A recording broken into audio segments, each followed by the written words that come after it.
Greetings to you all. I am Josh at Random. This is Mr. Seahorse by Eric Carle. Mr. and Mrs. Seahorse drifted gently through the sea. Mrs. Seahorse began to wiggle and twist this way and that. "It's time for me to lay my eggs," she said. "Can I help?" asked Mr. Seahorse. "Oh yes, thank you," said Mrs. Seahorse, and she laid her eggs into a pouch on Mr. Seahorse's belly. "I'll take good care of our eggs," said Mr. Seahorse. "I promise." As Mr. Seahorse drifted gently through the sea, he passed right by a group of trumpet fish hidden in a patch of reeds. But before long, Mr. Seahorse met another fish. "How are you, Mr. Stickleback?" asked Mr. Seahorse. "Delighted," replied Mr. Stickleback. "I just built a nest and right away Mrs. Stickleback laid her eggs into it. Now I am taking good care of them until they hatch." "Keep up the good work," said Mr. Seahorse, and swam on his way.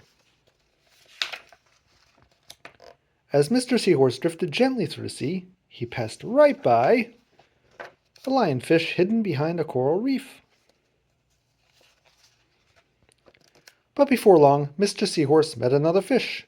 "How are you, Mr. Tilapia?" asked Mr. Seahorse. Mr. Tilapia couldn't answer. His mouth was full of eggs. I know," said Mr. Seahorse. "Mrs. Tilapia laid her eggs. Now you are taking good care of them until they hatch." Mr. Tilapia nodded his head. "You must be very happy," said Mr. Seahorse, and swam on his way. As Mr. Seahorse drifted gently through the sea, he passed right by several leaf fish hidden among the seaweed. But before long, Mr. Seahorse met another fish. "How are you, Mr. Curtis?" asked Mr. Seahorse. "Perfectly fine," replied Mr. Curtis. "Mrs. Curtis laid her eggs, and I have stuck them on my head.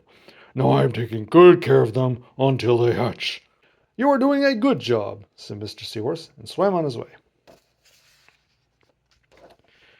As Mr. Seahorse drifted gently through the sea, he passed right by a stonefish hidden behind a rock. But before long, Mr. Seahorse met another fish. "How are you, Mr. Pipe?" asked Mr. Seahorse. "Couldn't be better," replied Mr. Pipe. "Mrs. Pipe laid her eggs along my belly. Now I'm taking good care of them until they hatch." "You should feel very proud of yourself," said Mr. Seahorse, and swam on his way. But before long, Mr. Seahorse met another fish. "How are you, Mr. Bullhead?" asked Mr. Seahorse.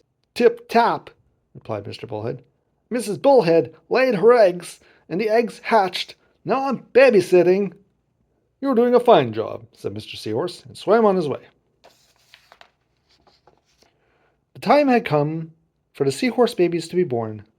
Mr. Seahorse wiggled and twisted this way and that.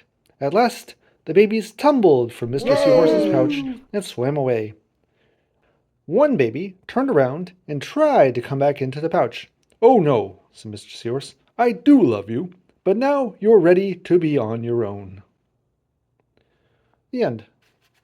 Thank you all so much for following along. If you like this and other readings, please like and subscribe so you don't miss out. Thanks, and I hope your day goes swimmingly.